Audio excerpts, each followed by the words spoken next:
For the best YouTube thumbnail size, click File, then Project Settings. Select the resolution of 1280 by 720 pixels.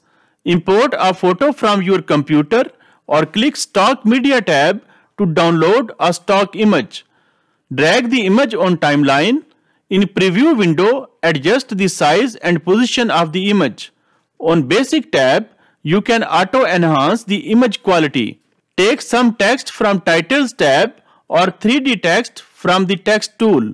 Click the text and under Titles panel on right side, replace the default text with your own. Adjust the size, style, color, font and position of the text. Click Advance and increase letter spacing for more clarity of text and apply changes. If you wish, you can add some other image or text on thumbnail. Now our thumbnail is ready. Before downloading, select Full as playback quality.